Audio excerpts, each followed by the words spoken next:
साथियों, smart study with NR sir में आपका हार्दिक स्वागत है। अगर आपने चैनल को सब्सक्राइब नहीं किया तो चैनल को सब्सक्राइब जरूर करें। आज अपन रीजनिंग का टॉपिक पढ़ेंगे, डाइज यानी पासा। टॉपिक का नाम है पासा और इसको इंग्लिश में कहते हैं डाइज। क्या कहते हैं? डाइज। अब सबसे पहले बात आती है, पासा होता है, पासा में कितने टाइप के होते हैं? पासा दो टाइप्स के होते हैं। एक होता है जनरल डाइज, जनरल डाइज, और दूसरा होता है स्टैंडर्ड डाइज। जनरल डाइज होता है उसको कहते हैं सामान्य पासा,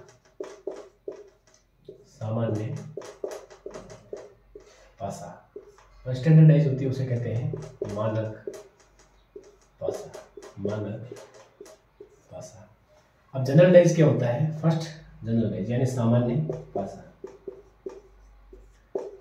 सामान्य पासा जिसे अपन जनरल डाइज कहते हैं। दूसरा है स्टैंडर्ड डाइज यानी मानक पासा, मानक पासा। अब स्टैंडर्ड डाइज और सामान्य यानी जनरल डाइज, तो इसकी परिभाषा होती है आस या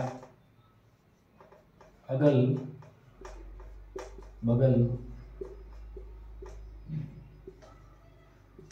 का योग साथ होता है। इसमें अगल बगल का योग साथ नहीं होता है। अगल बगल के जो होता है उसका योग साथ नहीं होता है। कैसे? तो इसको अपन पासा बनाने के लिए अपने को षष्ठभुज बनाना पड़ेगा। कितने भुज? षष्ठभुज। षष्ठभुज अपन बनाएंगे तो पासा बन जाएगा। फिर अपने को बीच में क्या करना है? वाय बनाना है। तो ये बन गया 3 4 5। इसमें भी अपन बना देते हैं। क्या बनाना है? षष्ठभुज। षष्ठभुज बनाएंगे तो अपने पासा बन जाएगा। और फिर बनाना है अपने को वाय, ये पासा बन जाएगा। अब देखिए इधर कि अपन 5 और 4 को जोड़ेंगे तो बनेगा 9। इसका मतलब ये जनरल पासा नहीं हो सकता। फिर 4 और 3 को जोड़ेंगे तो 7। फिर 3 और 5 को जोड़ेंगे तो 8। अब इसमें किसी एक में 7 बन रहा है। योग करने पे क्या बन रहा है? 7 बन रहा है। इसका मतलब ये कौन सा पासा है? जनरल पासा। कौन सा है? जनरल यानी जनरल डाइज। जनरल डाइज यानी सामान्य पासा। अब इसके अंदर आप जोड़िएगा 3 + 1 4, 1 + 2 3, 2 + 3 यानी 5। इसमें एक भी संख्या ऐसी नहीं है जिनका योग करने पे 7 आता है। इसका मतलब ये कौन सा पासा है? स्टैंडर्ड पासा। स्टैंडर्ड पासा यानी मानक पासा। अब सबसे पहले इनके सवाल कैसे आते हैं, उन सवालों को करने के लिए अपन आगे देखते हैं। तो इसके लिए अपन इसके एग्जाम्पल समझेंगे। सबसे पहले अपन लेते हैं स्टैंडर्ड डाइज, यानी स्टैंडर्ड डाइज कैसे निकालते हैं। जैसे अपन स्टैंडर्ड डाइज बनाते हैं। स्टैंडर्ड डाइज बनाने में स्टैंडर्ड डाइज बनाते हैं 3 2 6। तो इसमें पूछेगा कि 2 के विपरीत अंक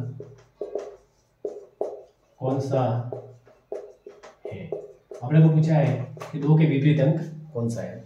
तो इसमें सबसे पहले आपको क्या करना है कि आपको, जैसे पहले लिया अपन ने 6 लेते हैं, 6 में ऐसी क्या संख्या जोड़े कि वो 7 बन जाए। तो 6 में अपन 1 जोड़ेंगे। क्या जोड़ेंगे? 1। तो 6 का विपरीत क्या हो गया? 1, और 1 का विपरीत क्या हो गया? 6। तो इन दोनों को जोड़ेंगे तो 7 हो जाएगा। 3 में ऐसा क्या जोड़े तो 7 बन जाए। तो 3 में अपन जोड़ेंगे 4। क्या जोड़ेंगे? 4। तो इसका योग क्या बन जाएगा? 7। तो 3 का विपरीत क्या हो गया? 4, और 4 का विपरीत हो गया 3। फिर इसी प्रकार से 2 का विपरीत कौन सा हो जाएगा? 5, और 5 का विपरीत क्या हो जाएगा? 2। तो इसका भी योग हो जाएगा 7। और इनका योग कैसे करना है कि इनमें से जो इसके विपरीत है दोनों को जोड़ने पर 7 आना चाहिए। तो इसका 2 का विपरीत क्या हो जाएगा? 5। तो इसका आंसर हो जाएगा 5। ये होता है स्टैंडर्ड डाइज। स्टैंडर्ड डाइज बहुत इजी होता है। संख्या में आपको क्या करना है? ऐसी संख्या को जोड़ना है कि उनका योग 7 हो जाए, क्या हो जाए 7 हो जाए। और 7 होगा तो जिसमें होगा जो संख्या जोड़ेंगे वही उसका विपरीत अंक होगा। क्या होगा? विपरीत अंक होगा, विपरीत अंक होगा। इसी प्रकार से अपन देखते हैं जनरलाइज। क्या देखते हैं? जनरलाइज। जनरलाइज को कैसे सॉल्व करते हैं? जनरलाइज के सॉल्व करने का तरीका। सेकंड नंबर पे आता है जनरल।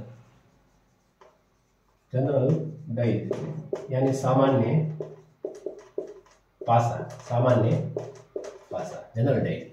अब इसके लिए अपन इसका चित्र बनाते हैं। जनरलाइज का चित्र बना के षष्ठभुज बनाना है। षष्ठभुज बना के बीच में आपको y करना है तो बन जाएगा 4 3 5। अब इसमें पूछा है 3 का विपरीत अंक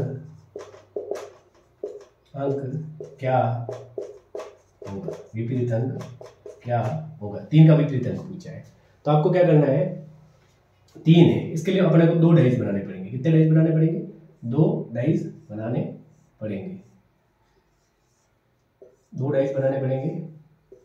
2 1 4, 2 1 4। तो इसमें 4 से देखो इधर यहाँ पे कितना है? 3 इनको जोड़ते हैं तो कितना? 7। दोनों डाइस में 1 को होना चाहिए 7, उनका योग कितना होना चाहिए? 1। 4 से शुरू करें, उसको अपन को क्या करना है? घड़ी की दिशा में घूमना है। तो यहाँ से 4 है, 4 से अपन घड़ी की दिशा में घूमेंगे। तो सबसे पहले क्या लिखेंगे? 4। 4 के बाद घड़ी की दिशा में घूमेंगे तो आएगा 2। 2 से घूमेंगे तो 1। ये घड़ी की दिशा में अपने को घूमते रहना। इसी प्रकार से यहाँ से शुरू करना है नीचे से। तो 4 का 4, फिर घड़ी की दिशा में घूमेंगे तो 5, फिर घड़ी की दिशा में घूमेंगे तो 3। 2 का विपरीत अंक होगा 5, 1 का विपरीत अंक होगा 3। अब 4 का 4 तो हो नहीं सकता, इसलिए डाइस में टोटल कितने अंक होते हैं? 6। तो इसका 4 का विपरीत अंक क्या होगा? 6। तो अपने को पूछा था 3 का। किसका पूछा था? 3 का। तो 3 का विपरीत अंक होगा 1। क्या होगा? 1 इसका आंसर होगा। इसी तरीके से अपन अगला एग्जाम्पल सॉल्व करते हैं। तब तक देखते हैं अपन सवाल आपके सामने है 2 3 में। इसमें 1 का विपरीत अंक बताना है। किसका बताना है? 1 का विपरीत अंक बताना है। तो आपको दोनों पासों के अंदर सेम संख्या है उसको पकड़ना है। तो इसमें भी 3 है और इसमें भी 3 है। अपने को इनको जोड़ेंगे तो 7 हो रहा है। इसका मतलब जनरल पासा है। कौन सा पासा है? जनरल पासा है। ठीक है ना? जनरल डाइस कौन से है? General dice. तो सेम संख्या को अपन पकड़ेंगे तो सेम संख्या क्या है? इसमें 3 है। तो लिखा 3। 3 के बाद में घड़ी की दिशा में आपको घूमना है। 3 के बाद में 5, फिर 5 के बाद में 2।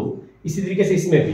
तो सबसे पहले 3 है तो 3 को 3 के नीचे लिखे, फिर घड़ी की दिशा में अपने को घूमना है 4 और फिर 1।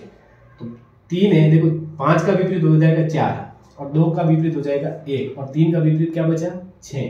तो यानी 3 का विपरीत अंक कौन सा हो जाएगा? 6। लेकिन अपने को पूछा है 1 का विपरीत अंक, तो 1 का विपरीत अंक क्या हो जाएगा? 2।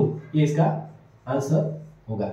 ऐसे ही रोचक क्लास लेके अगले वीडियो में मिलेंगे। तब तक के लिए जय हिंद, जय भारत, धन्यवाद।